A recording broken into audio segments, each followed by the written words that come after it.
Hello! Okay, good morning!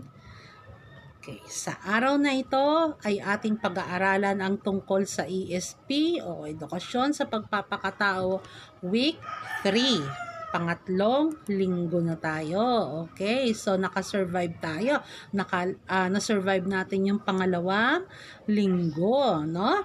So, ngayon, ang ating aralin ay tungkol sa naipapakita ang kakayahan na labanan ng takot kapag may nambubuli. Bago tayo mag-proceed sa ating aralin, ay tingnan muna natin itong paunang pagsubok. Yan, suriin ang mga larawan. Yan. So, ano ang makikita natin sa larawan? Yan, ano ba yan? Ano ba yung nasa larawan na yan? So, ang gagawin ninyo ay ilagay ninyo ang inyong mga masasabi tungkol sa larawan na yan, ilagay nyo siya sa isang malinis na papel. Okay, so ano daw ba yan? Kasi may dalawang batang magkalaro siguro yan. Tapos, pero yung isa may bagong laruan. Tapos yung isa naman, wala.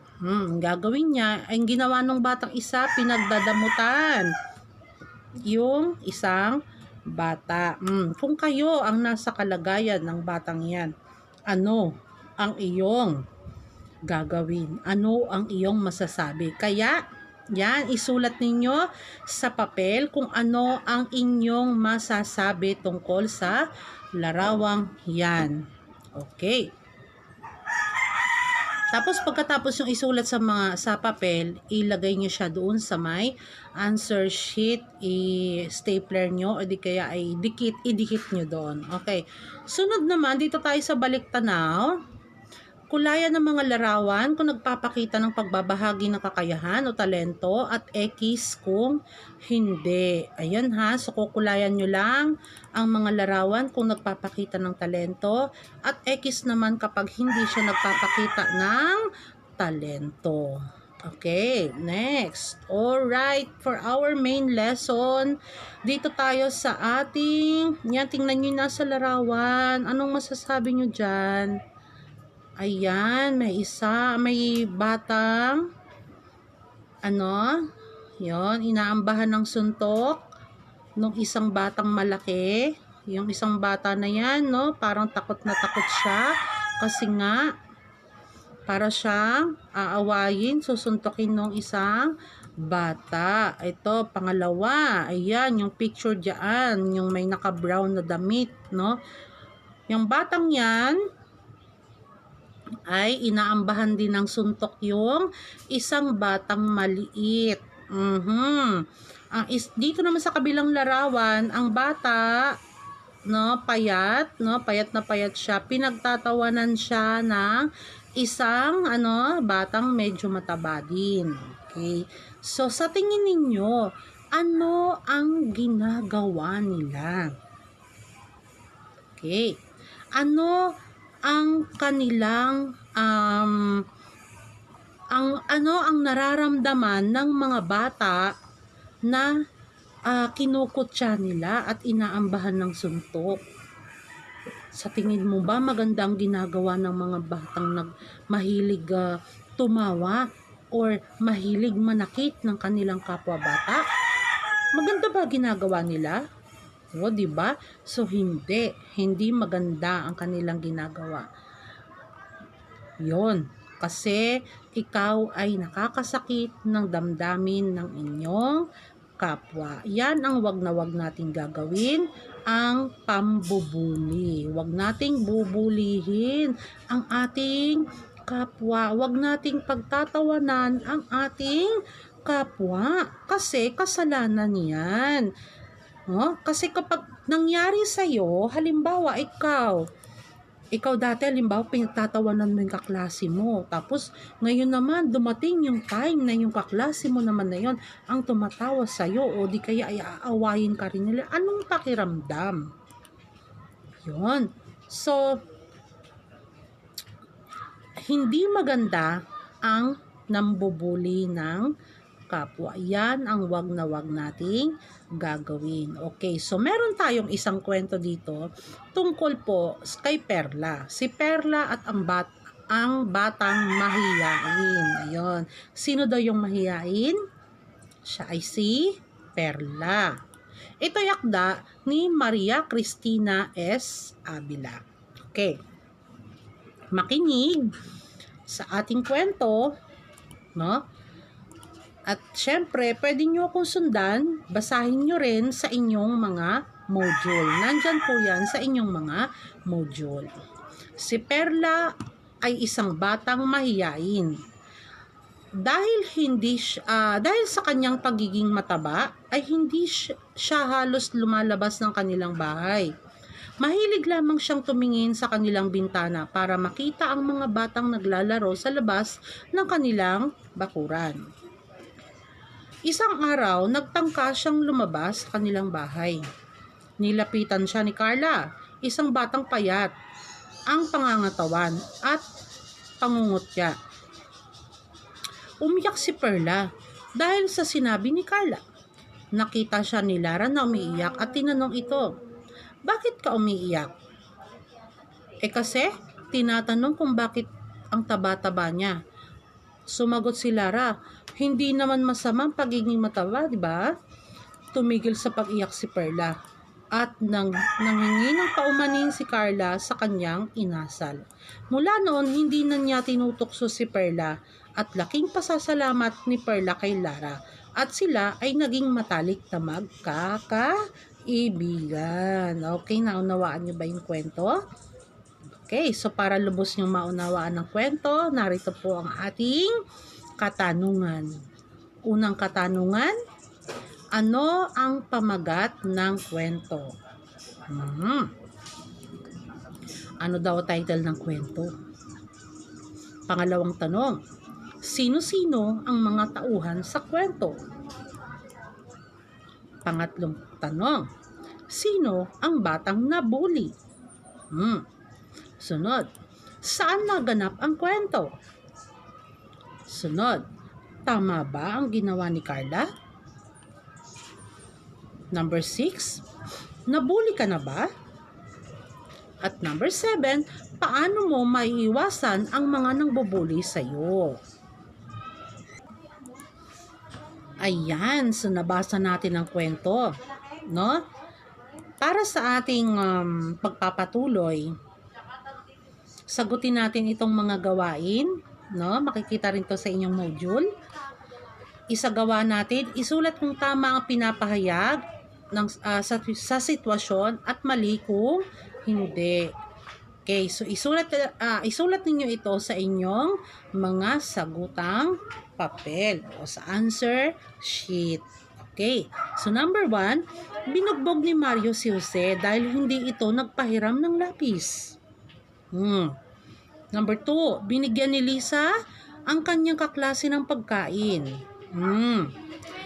Number 3, inalalayan ni Ben si Lito dahil nadapa ito. Number 4, pinagtawanan ng mga kaklase ni si Ben sa mali nitong sagot. Number 5, tinulungan ni Maria ang kanyang kaklase sa kanyang aralin. Pagkatapos mong sagutin yan, ay ayan na. Ayan, may tanong ako sa iyo. Ayan. Ang pambubuli ba ay maganda? Ano ang mga ginawa ng mga bata sa larawan na ipinakita ko sa inyo? Ayun. So, ang tawag natin doon sa mga larawan na yon na ipinakita ng pinakita ko sa inyo ay tinatawag nating pambubuli. Laganap po yan sa atin. Pambubuli. Ayan. Hindi lamang minsan sa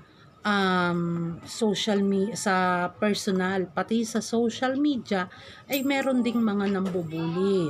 Okay. Ang pambubulas o bullying ay isang sinasadya daw to at madalas na makisosyong pagtatangka ng isang tao o pangkat na saktan ang katawan o isipan ng isa o mahigit pang biktima. Ito ay hindi magandang gawain sa mag-aral. Dapat mong isumbong sa inyong guro kung ikaw ay binubuli sa iyong paaralan. May naalala akong kwento. Ayan. Kasi, may isang bata na binuli. No? Binuli. Siguro naman parang may mga nakikita kayong ganon sa mga TV, no? Mga balita. May isang batang binuli. Pagkatapos ang batang yun, no? Parang sinuntok. Pagkasuntok sa kanya, ay hindi naging hindi naging maganda, no? Hindi kinaya ng bata. Makalipas ang ilang araw, ang batang yon ay namatay, na-comatose kasi. So hindi maganda ang nagiging pagsuntok sa kanya nung batang nambuli ngayon. O ngayon kung ikaw ang nasa kalagayan ng batang nambubuli at nalaman mo na ang binuli mo ay naging ganon kalala ang kalagayan, ano ang gagawin mo? Anong mararamdaman mo? Hihintayin mo pa bang dumating sa ganon? No? Syempre hindi na. Hindi natin hihintayin na mangyari ang mga bagay na yon sa atin. Kaya kung ikaw ay may ugaling mahilig mambuli, tigilan na. Kasi hindi ito nakakaganda sa kapwa. Hindi ito nakakaganda sa iyo. Okay? Okay. So, yon. Para malaman natin kung lubos ninyong naunawaan ang ating aralin, ay proceed tayo dito sa pag-alam sa natutuhan. Ayan. Kulayan ng mga larawan nagpapakita ng pagmamahal sa kapwa sa pamamagitan ng pag-iwas sa pambubulas o pambubuli. Kukulayan nyo lamang po, ha? Okay. Pagkatapos po niyan, na makulayan ninyo, ay dito tayo. Alright, pangwakas na pagsusulit. Ayun, isulat sa wastong hanay ang mga sumusunod na pangungusap na nasa kahon. Ayan, nakita niyo yung mga nasa kahon.